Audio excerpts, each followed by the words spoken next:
Good afternoon, everybody, and welcome to one of our MEMO conversations with, and this time it's with Professor Salim Tamari, as you've seen from the general social media advertising this event.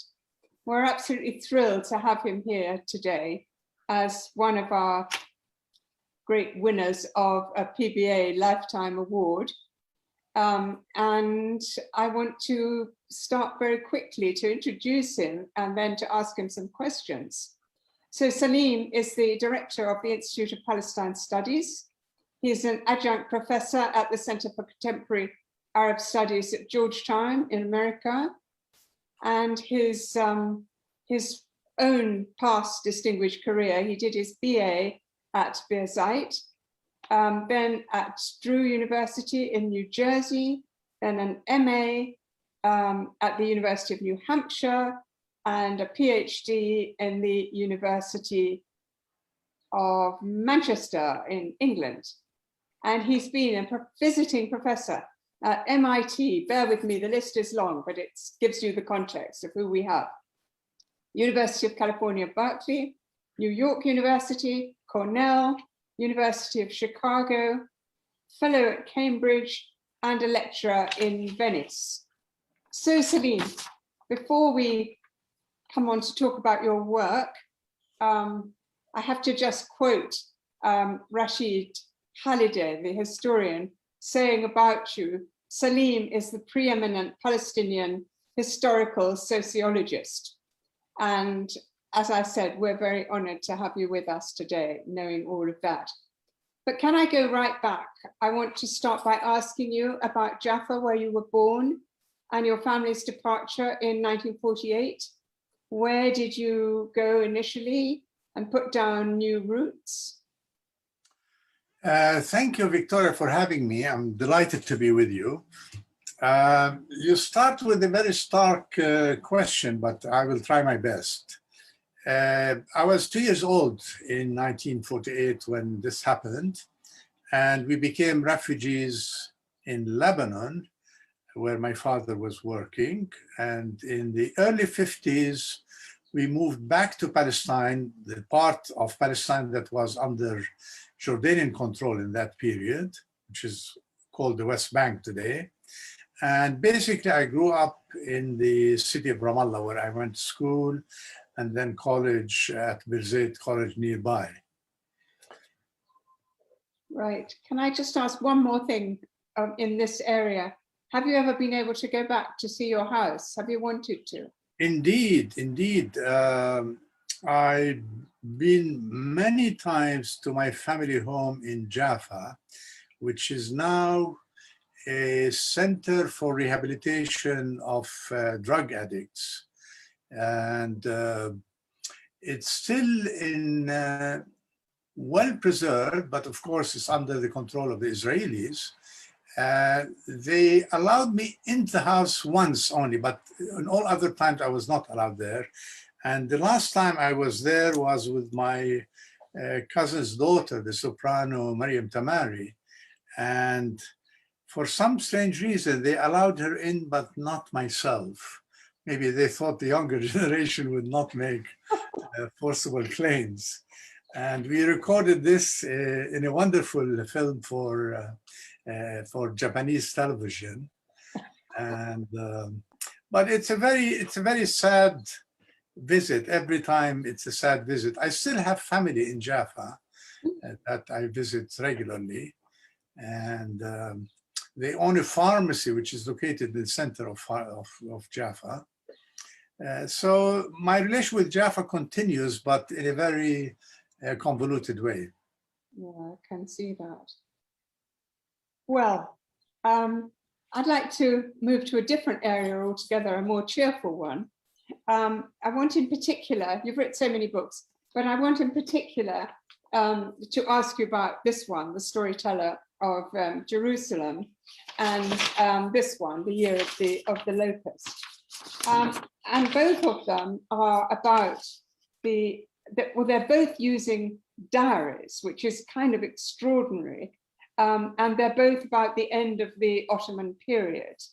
And what's so striking for me in this storyteller of Jerusalem is the picture that he gives, and you in your introduction underline, of what Jerusalem was like, in particularly just after the war in the 20s.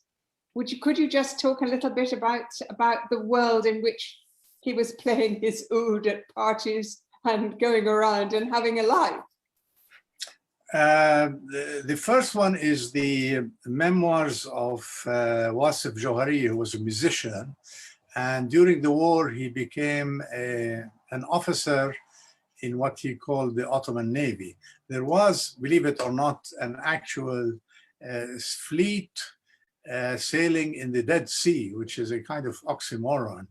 And Wasif Johari called himself a oud officer because he was entertaining the soldiers in the Dead Sea.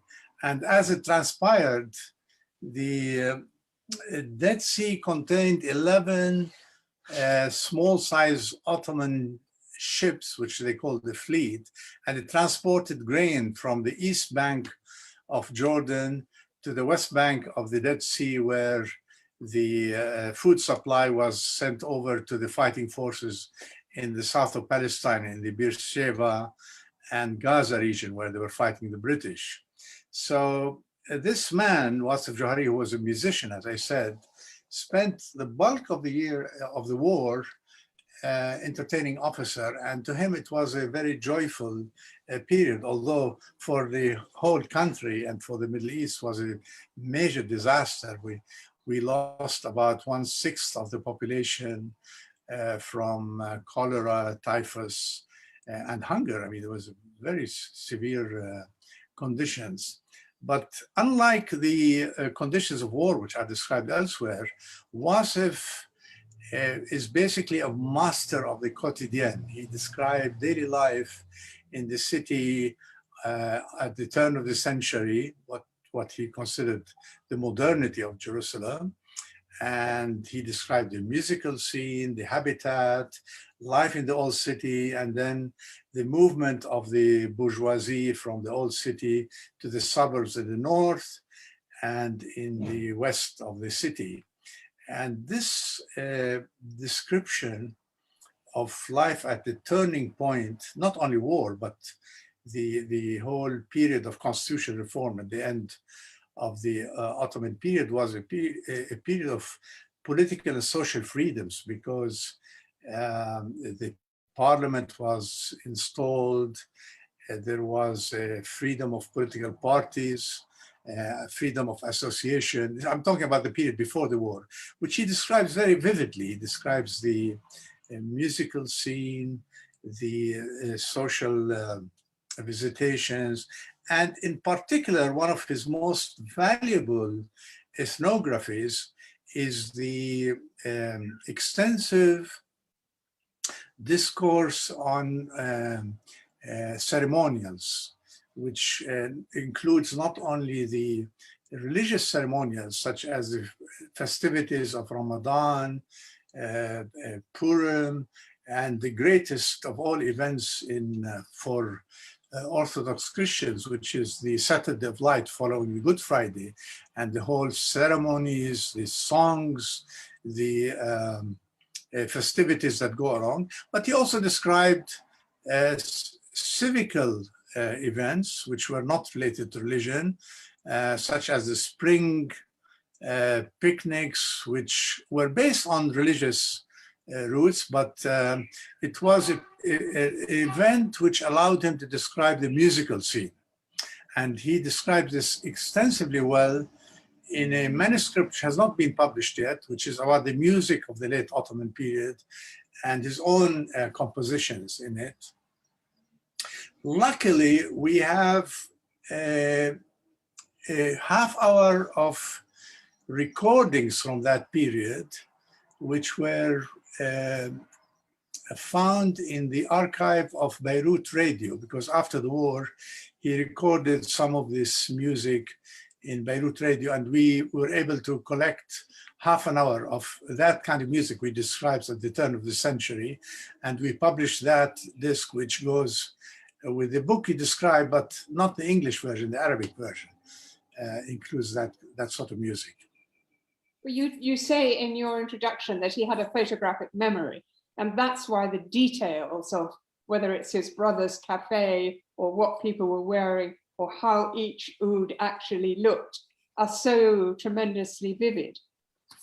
But you mentioned the Beirut period, and one of the bits in the book that I like very much, although it's very sad, is after his wife has died, and he has this this moment of borrowing an oud from somebody and starting to play it, and he says, and the guy says to him, "Well, if you like to take the oud, you can just pay me a few piastres every month."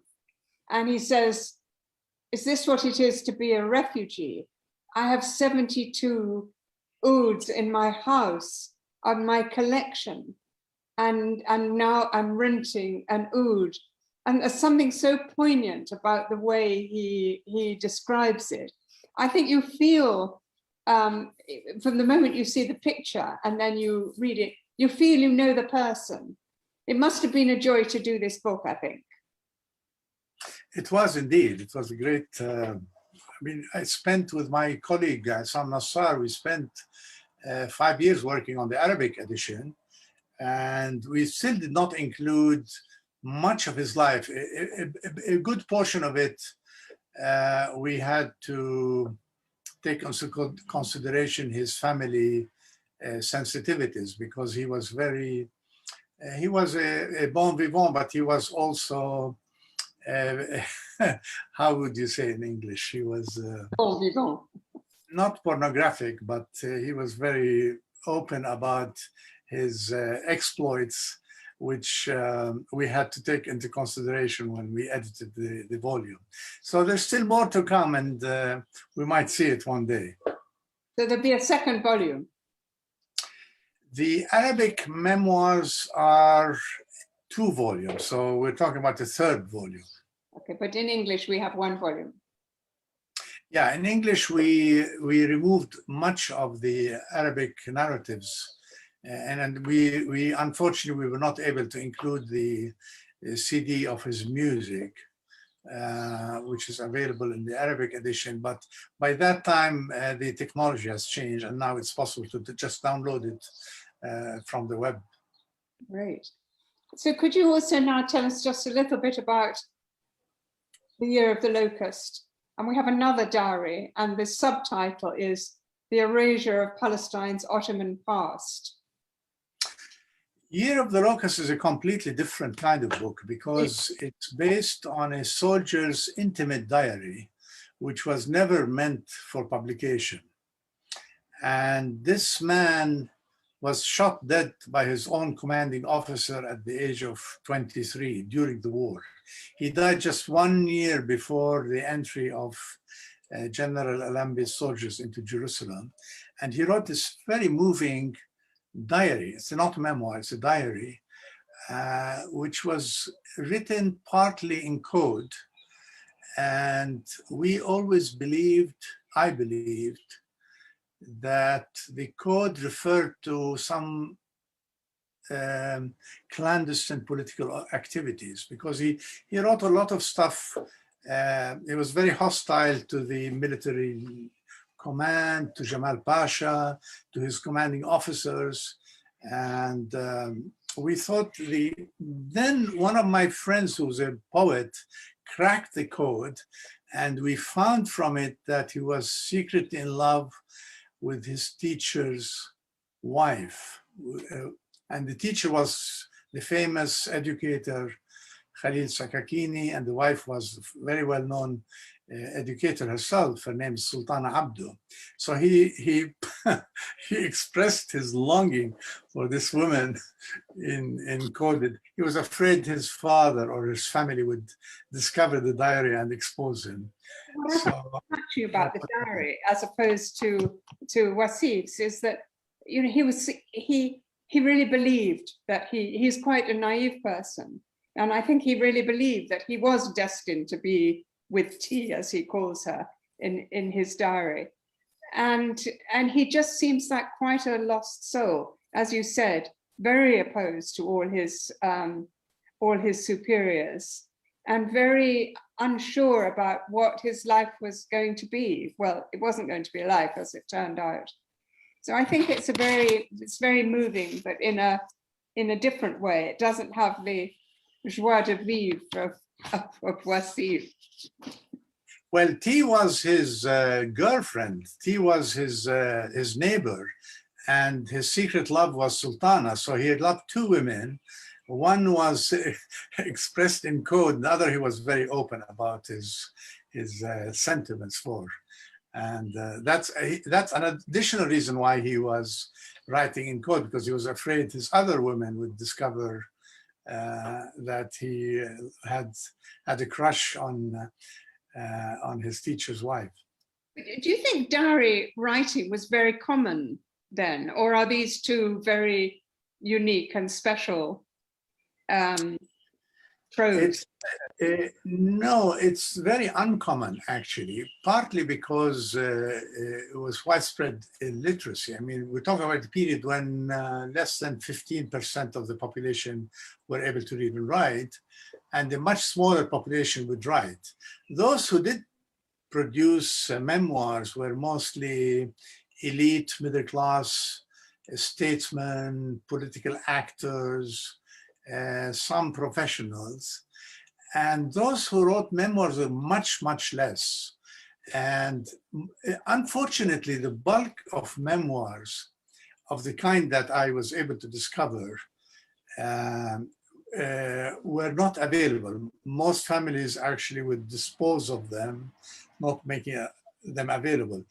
In the introduction to the book, I described the conditions under which I came to possess this diary. And we were very lucky, actually, if that is the right word, that the Israeli army pillaged the houses of people living in Musrara, where Hassan, where this soldier's family lived, and they took all the papers and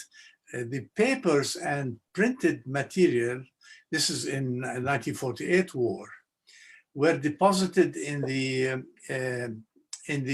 Hebrew University, which became part of the Israeli National Library.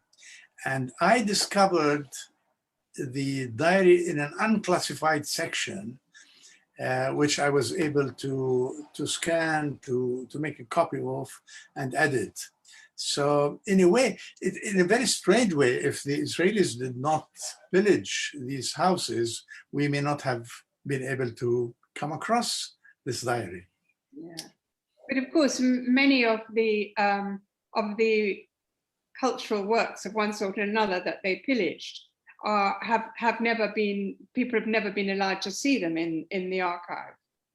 I mean, I think of somebody like, you know, all the films that were taken from Beirut, and all the work around that to try and get access to that whole area. And it's been very, very difficult. So it was a bit of a remarkable that you were able to get this access to something that probably no one else had seen. Actually, I'm very thankful to my colleague, Adil Manna, the historian, who was working with the archives. He came across it. He used it in one of his histories, but only as a footnote. And that's where I discovered it. I came across it in this footnote, and I asked him to look for it, and he had forgotten that he had seen it. So he went back and was able to dig it out and make a scan for me. Have you got any other gems like this up your sleeve for books that we may yet see? There is actually a lot of material now is coming out from family collections. And in the Institute for Palestine Studies, we have a substantial amount of family papers. Not all of them are diaries. Some of them are in the form of letters, notes, and so on. But one of our interests in the Institute is to publish or make available this material for researchers to publish. So since I published this work, a large number of, I wouldn't call them clandestine, but repressed diaries did come to the surface, and some of them were published.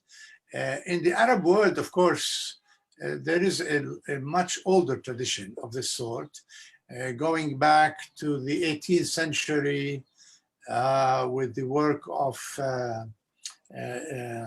the barber of Damascus, the Buderi, Ahmad Buderi, whose diary was published by my friend and colleague Dana Sajdi at Boston College. And it's a magnificent work. It comes much earlier from the 18th century.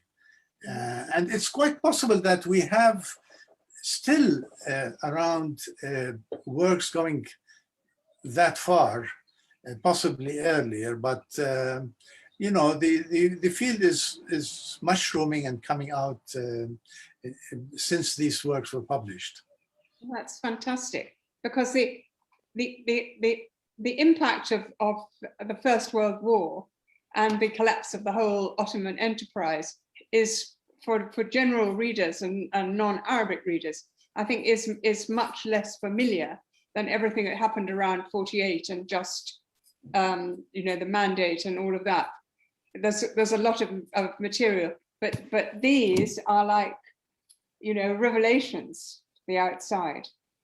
Now, I want to ask you something in a slightly different area. You've written a book about Palestine refugee negotiations, and you were actually on the refugee committee in the post-Madrid talks. Can you say something about that?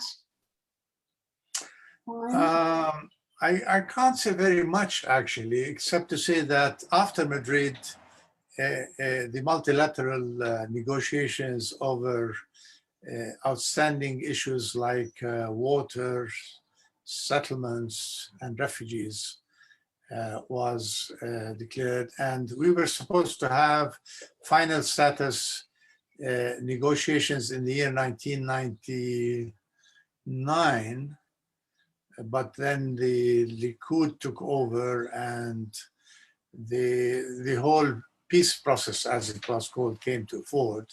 But there was a number of sessions under European aegis was conducted, and I wrote a small monograph on sort of the kind of useless discussion that was going on in these negotiations. But of course, one great benefit of it was a documentary. We were able to document and make a taxonomy of all refugee properties for Palestinians who lost their homes in the War of 48, and again in the War of 67. So there were two sets of refugees. And one benefit, if benefit is the word, we were able to document the kind of material losses, and to some extent the more immaterial losses that Palestinian refugees. In the negotiation itself, we were able to develop a number of agendas, mostly centered around humanitarian aid, expanding the work of UNRWA and so on, but nothing happened in terms of tangible progress over the right of return or the right to compensation. But that documenting exists, and it's there for the future. And talking of the future, my last question is, I wanted to ask you what you think about the role of Palestinian academic faculty and students in the diaspora, particularly I think in the US, who seem to be now at the forefront of publishing so many key books on Palestine. For instance, Rashid, who we've mentioned, or somebody like Nora Erekat. And it seems as though there is a very dynamic, younger intellectual generation, which must be encouraging. Indeed, I think since the 1990s, there's been a flourishing of scholarly, academic, and political work undertaken by young social scientists, as well as scientists of Palestinians who went to study abroad, and not only in North America, but also in Europe, in Turkey, in as far as in India and Australia. So you mentioned Noor Arakat. There is a number of young scholars whose names are now beginning to appear, and I'm sure you are aware of the work of many of them through your work in the Middle East Monitor, because you were an important factor in contributing to the enhancement of this work and making it known through the forums and the prizes that you have been giving. And I'm very, very proud of them. And they are actually, they're producing so much material that we can hardly keep up with them. But thanks to work like the Middle East Monitor and other organizations, their work is now being recognized and enhanced. Yeah, well, I think it is incredibly encouraging to see the younger generation moving into whole new areas, but with immense energy. And of course, they're building on all this work that you've done, and that's still around there, and the Institute of Palestine Studies and all of that just gets, I think, stronger all the time. So I think that is really where I have to end this conversation, which I could have asked you so many things for such a long time. But thank you so much for joining us, Salim. It's been an honor to hear you talk about these lovely, lovely books, and I hope people will be encouraged to go and get them. And thank you, Victoria, for having me. Thank you. But thank the audience for being with us too. And I hope you'll remember next Wednesday to dial in again for another Middle East Monitor conversation. For now then, goodbye, and thank you, Salim, and thank you everybody who was with us. Bye.